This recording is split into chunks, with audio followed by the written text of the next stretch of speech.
Okay, how's everybody doing this evening? Of course, my name is Kent. The channel is EOS Bitcoin Challenge San Diego, and I'm coming to you from San Diego, California, the November 17th. And we are almost, let's see what time it is here in San Diego. Almost 10 o'clock, 9:35. So anyway, I promised last night I'd start doing these more regularly, more often. So here I am back tonight. And it's a good thing because there's some big news to talk about tonight. Huge news. You know, sometimes you get so focused on your own project, you kind of lose track of the bigger picture, what's going on. In the overall, big blockchain world, the EOS blockchain world, because we are so heavily involved with our own project. And by the way, I do have the comments box open. So if you want to drop a comment, please feel free. I'd love to hear your comments and hear what you have to say, especially about tonight's topic, because it's a good one. So, yeah, you get really focused on your own project and you kind of forget what's going on in the bigger world. But today I was doing some research and I found out all's not well in the EOS community. EOS community is very unhappy with Block One. And they're about ready to do some very drastic things, take some very drastic measures. And I'm going to bring this article up in a second here and we can read it together. But anyway, I'm going to wait for a comment before I do that, just to make sure I'm live and everything's going so people can hear me. If you can hear me, please give me a comment so I can move on here. So waiting for comments. And actually, if you make a comment right now, I'll put it on screen. So we'll do that. So anyway, I'll read the article here in 1 second, even if I don't get a comment. But here, let's just go ahead and read the article because I want to get to this. This is good stuff. So let me change my screen a little bit, make it big, or actually make the so you can read it better. So here we are.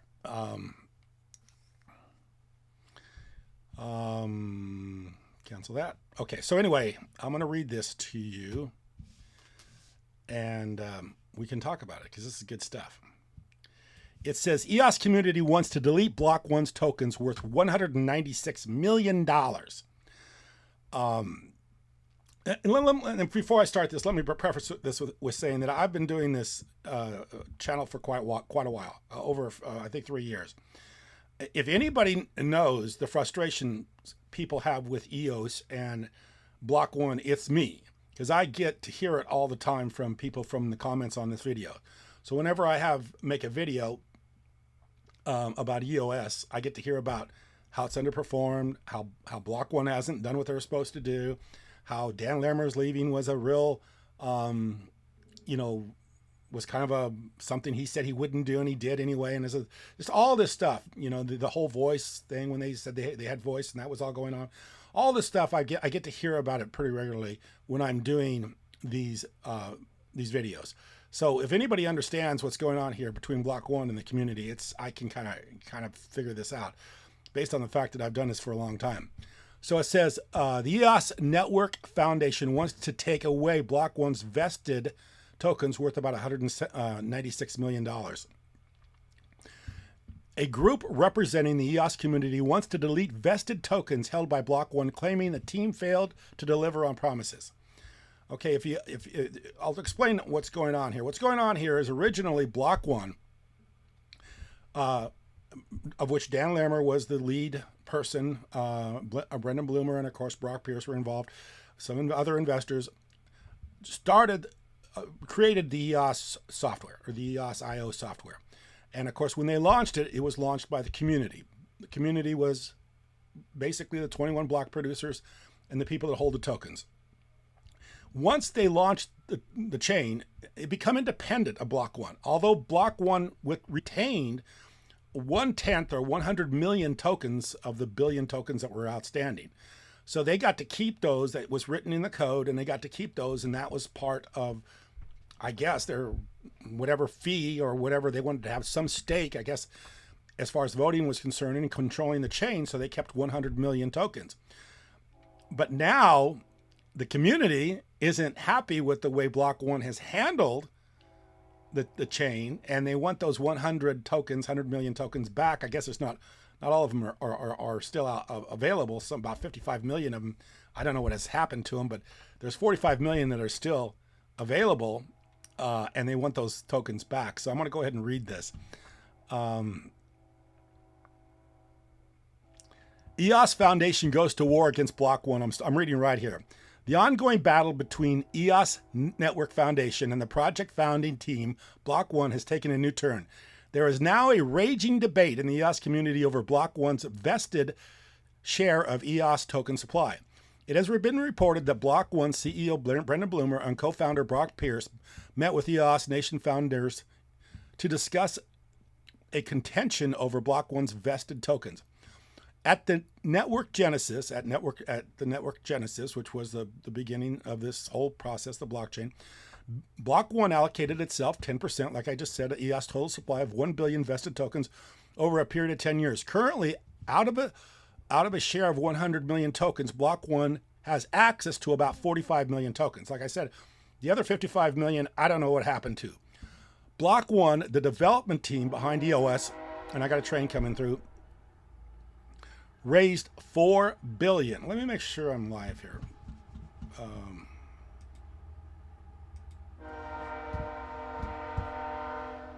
Yeah, I'm live. Okay, so I'm going to let the chain go ahead. So the Block One raised $4 billion in 2017 and 18 initial coin offering on the promise of creating a better and faster alternative to Ethereum. Later, EOS failed to find any kind of reasonable adoption. Okay, so that's what I'm talking about. The last few years, everybody said EOS has been a failure. They were supposed to be the Ethereum killer. They really haven't delivered in a lot of the promises. A lot of the things they said that they were going to do, they didn't get done, and it just kind of ended up being a little bit of a everybody a head scratcher as far as how this was going to all play out. But anyway, when Block One technology lead Dan Larimer left, it caused a major blow to the network prospects of becoming the Ethereum killer. The token has dwindled ever since in terms of value and overall market capitalization. After years of poor network growth and token performance, EOS community and EOS block producers, EOS network validators, decide to reboot the project. Under the leadership of Yves LaRose, a community, and they are EOS Nation, they're one of the top block producers, a community-backed group, EOS Network Foundation, of which Yves is the person that is the head of that foundation, was created in August 2021 and declared a new roadmap for the EOS ecosystem. In an address to the EOS community, LaRose accuses the B1 executives of negligence, fraud, and said the EOS or the community planned to distance the blockchain from the B1 centralized control. So Yves is telling them, we don't want you guys as having any control over this blockchain anymore. We want you out. And as block producers and the ones that are entrusted with the code, they could just delete those 45 million tokens that now belong to Block One. So let's read on a little bit further. It says, in November, Block One said it was into an agreement to transfer ownership of 45 million EOS tokens worth 196 million to a firm owned by Block One co-founder Brock Pierce. So Block One sounds like they're trying to take the tokens out off the chain and put them someplace else. A little bit interesting that they do that, but that's what they're trying to do. In response, EOS, the foundation expressed its disapproval and claims the tokens did not belong to B1 in the first place, as it had failed to deliver on a social contract of supporting the network. Commenting on ongoing negotiations with B1, LaRose said the network consensus is that the tokens held by EOS do not belong to them in a tweet.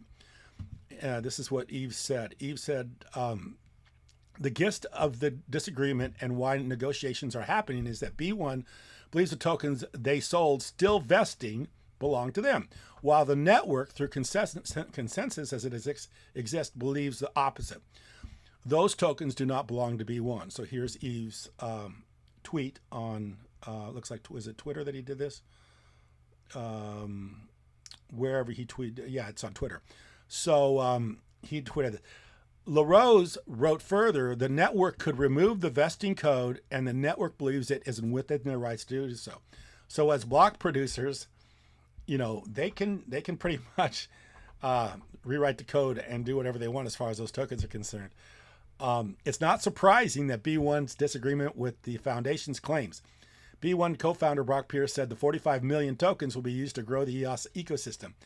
So I think what Eve's doing is he's forcing their hand. You either do something with these 45 million tokens, or we're just going to cut you out of this altogether. You're not going to just prosper from a lot of other people putting a lot of work and money back into the chain, and you're going to sit back and prosper from that. You're going to have to give up some of these tokens, or they're going back into the chain, which is, I think, what they're pushing them to do. And of course, on Twitter, Brock Pierce said B1 has many plans in the pipeline, including a potential launch of an exchange traded fund ETF tied to EOS. In Twitter thread, Pierce added. And of course, I talked about this yesterday about them putting money into bullish. So Block One is trying to throw some money back at this to their, say that they're not totally ignoring the blockchain. They are trying to throw some money back at this. But there is this a battle going on between them.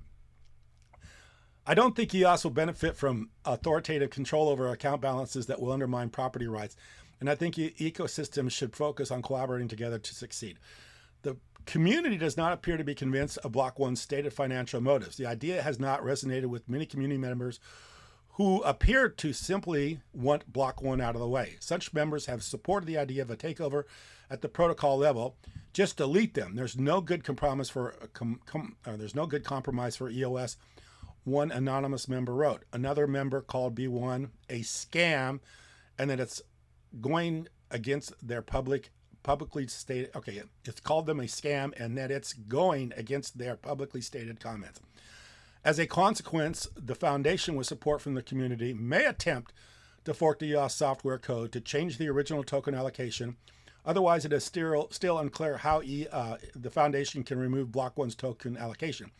Unless it controls the smart contract used for Genesis token development. Instead, it is more likely that the two sides will come to a mutually benefit compromise before a more drastic move is made.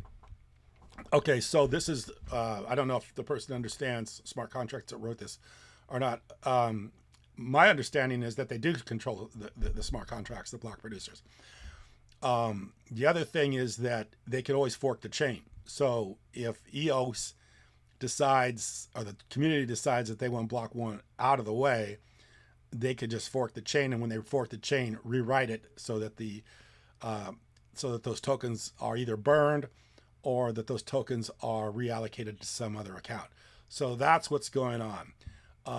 The long and short of this is that I believe that this is going to benefit the people that own the token. And the reason I believe it's going to benefit the people that own the token is because this is what's so great about blockchain, is that there is an opportunity for people to get their voice heard from their community. Their community can actually come together, and their voice can be heard, and they can actually make some changes. And you're seeing that right now with the EOS community. The EOS community is actually disagreeing with the original founders, the original B1 Block One that created the software, that put together the software, and now there's a division. And because of it being on a blockchain, there's no centralization here, and they can divide, and the block producers can take it a different direction.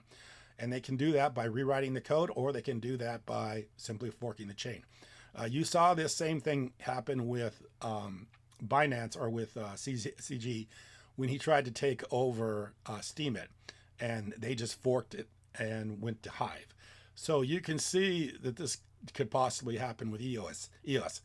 I don't know if it will or not. I mean, my thing is I think they'll work it out.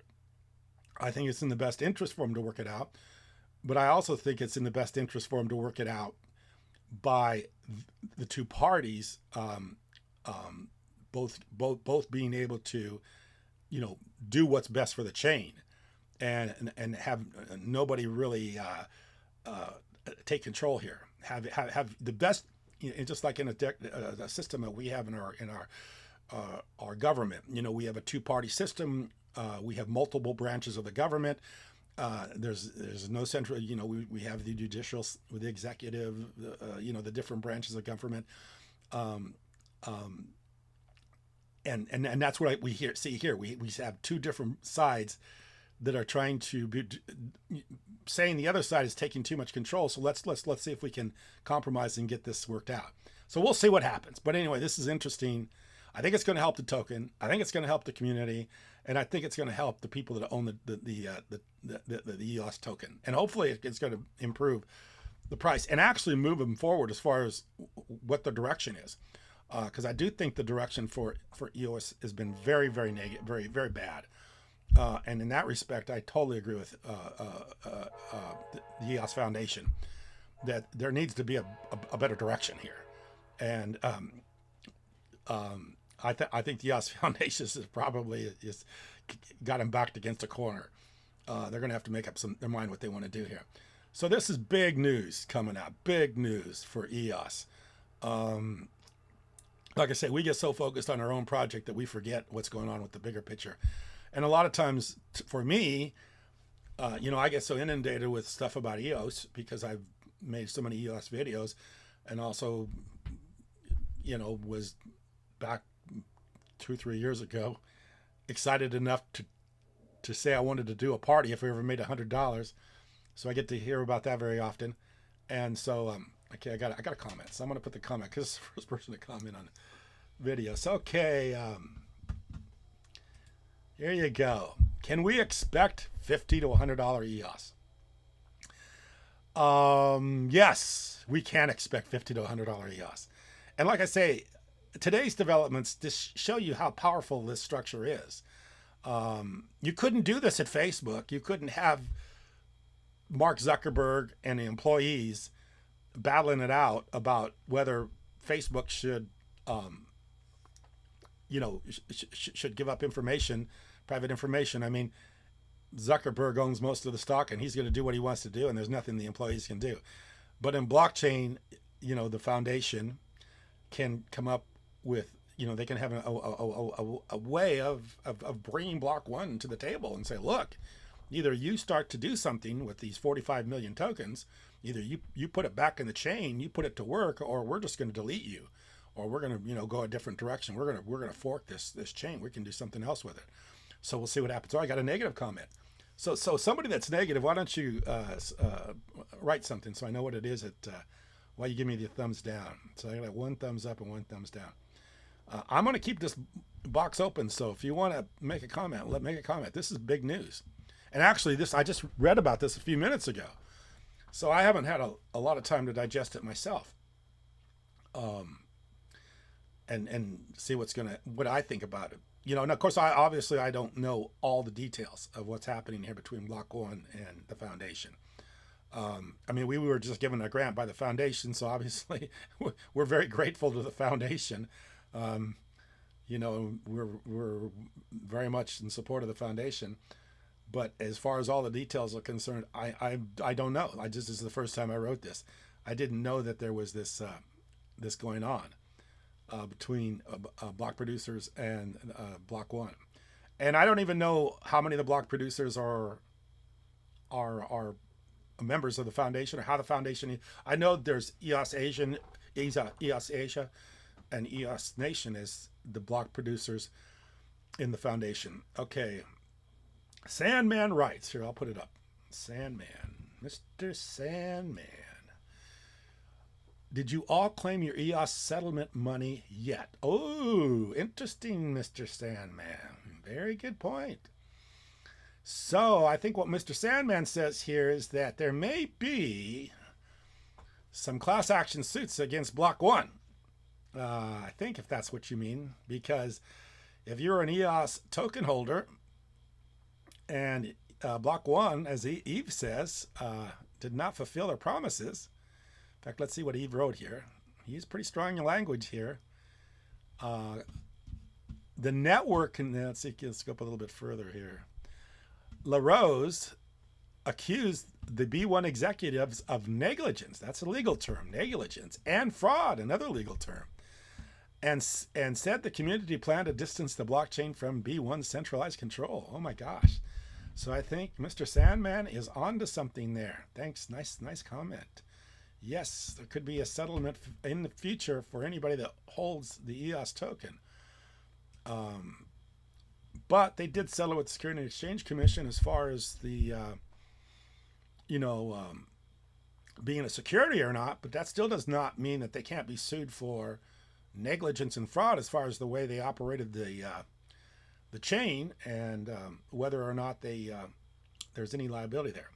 Okay. Oh, Mr. Sandman wrote another one, so let's see what Mr. Sandman has here again. So I'll put this one up. I have my claim in the class action settlement. We just have to get your claim in. Yes. As this is the problem with class action settlements. Class action settlements are usually structured for lawyers to make all the money, not the claimants.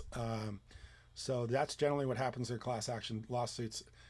What a class action lawsuit is if you don't know, it's a number of defendants that all have a similar claim. So they just put them all together and they bring it together as one action. So if there's 10,000 people that own the EOS token that want to file a claim and it's similar to everybody else's claim, what they'll do is they'll just combine all the claims together in one claim, call it a class action suit. And then they'll get a battery of attorneys to handle it, and they'll go to court and they'll hammer out some sort of an agreement with Block One as far as if they were negligent or not in operating the chain. And then at the end of the day, the lawyers all take a big piece of the pie because they get their money first. They'll take a majority of the money, and then if anything's left over, it'll go to the people who own the token. But class action lawsuits are generally for attorneys and less likely for individual token holders. But yeah, there could be something. I've thought about that before, that there could be a liability here on Block One's part. But it's interesting to be once trying to transfer 45 million tokens to Brock Pierce, of which I like Brock Pierce. I like Brock. So I think he was the guy that got me involved with this whole thing. One of the people, not directly but indirectly by watching his content. I started following EOS because I thought he was excited enough, got me excited, and got me going. So Brock Pierce, I thought, had a little energy about him, and that's what got me going. So, okay, Mr. Sandman's got another comment. So we'll see what he says. Yeah, you won't get much money back, but something is better than nothing. I agree with you there. Yeah. Plus, you establish a precedence. So there'll be a legal precedence that if anybody else in the future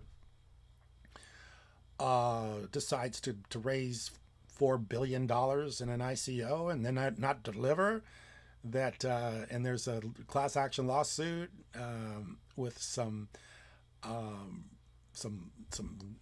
legal pontification involved, that you spent thousands of dollars an hour for high-priced attorneys to research and go to the law library and look up cases and throw together a case, and yeah, that could establish some precedents which will maybe protect people in the future. One of the problems right now with the ICO is there's not much recourse for people that bought into ICOs that didn't do anything, and there's a ton of them out there. I think it ruined the market for a few years. A lot of people that just raised money that didn't really do much with the money, and yeah, that's been a problem. So yeah, this could establish a precedence if there was a class action suit. And believe me, I'm not wanting class action lawsuits. I think if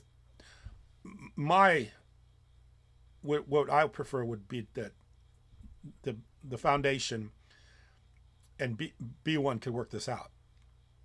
Always better than having a lawsuit. Lawsuits don't do anything but make lawyers rich, or make lawyers richer. Okay, that's all it does. The more that the two parties, decide to drag this out in court, all it does is it just impedes the development of the blockchain. It impedes what's happening with what's going on. So yeah, I don't want that to happen. I want this to be a well-oiled machine. I want it to function well. But I'm very happy that the community is this strong, that they're willing to stand up to Block One and say, hey, look, you either do something with those 45 million tokens or we're going to take them away from you. there's there's actually some willingness to take a stand here, and so yeah, that's pretty impressive. Okay, I got another comment. If you want to make a comment, man, just make it up, and I'll throw it up here on screen, everybody. Crypto Media, have you tried the Telos EVM yet? No, I haven't. Have you? I think you made something else. Okay, no, but I'm pretty excited about that. I'm still holding EOS too. Yeah, we're holding EOS more too. Yeah, that's one of the reasons why I'm going to continue these videos, because we are definitely holding some EOS. And the EVM for Telos was a big deal. I mean, that ran Telos up to well over $1 in price. So Mr. Sandman's back at making. Okay, I'm so mad at EOS, but at least I got into Telos and Wax only because I knew of EOS. And that's a good point. That's a point I've been making for a long time. As much as people are frustrated with the EOS blockchain, it has spawned a lot of development and a lot of ideas. Our idea comes from the EOS blockchain.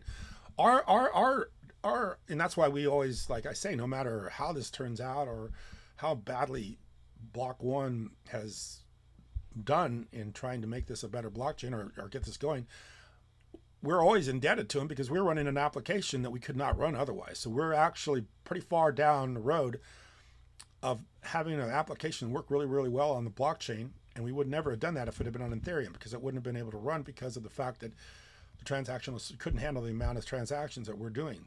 So yeah, it's been a good blockchain, but there's always ways to make things better. Okay, let's see what Mr. Sandman has again. So I have to go to my counselor once a week over. I have to go to my counselor once a week over my EOS failures. Oh, well, I understand that. I've had to do some counseling myself. So yes, it's not always fun when things like that happen. Yeah, believe me, but try making about 1,000 videos about EOS being, the next superstar, and then have it go nothing but down for 3.5, 4 years, and have everybody tell you, oh, we listened to you, we bought EOS, and look where it's at now. Yeah, I could do some counseling myself on that. I could probably use a little bit of counseling myself. Got another one by Crypto Media. I have lots of NFTs on Wax. Yeah, there you go. Wax is great. Wax and Telos, and these are sister chains of EOS. They run the same software, different block producers, different governance systems, but they all they're all run on, with, proof of stake, which is much faster. Got another one here. Michael is aboard here. Still holding EOS, a whale at this point. I am still very confident. I am too. And you know what? The Factus Foundation is pushing them to do something is really encouraging. I watched a video. In fact, I made a video on a video one time about someone that had a video about EOS, and they were saying they bought a lot of Bitcoin. I think they have $10 billion worth of Bitcoin, Block One, and they bought it with a lot of the money they raised on the ICO. So they were saying too that Block One's kind of in a difficult position. They got to do something. They can't take all the money and just throw the software over and just kind of throw everybody overboard and say, well, it didn't work out, and Larimer leaves. They get $10 billion worth of Bitcoin, and they don't do anything to support the chain. There's probably some implications to that, and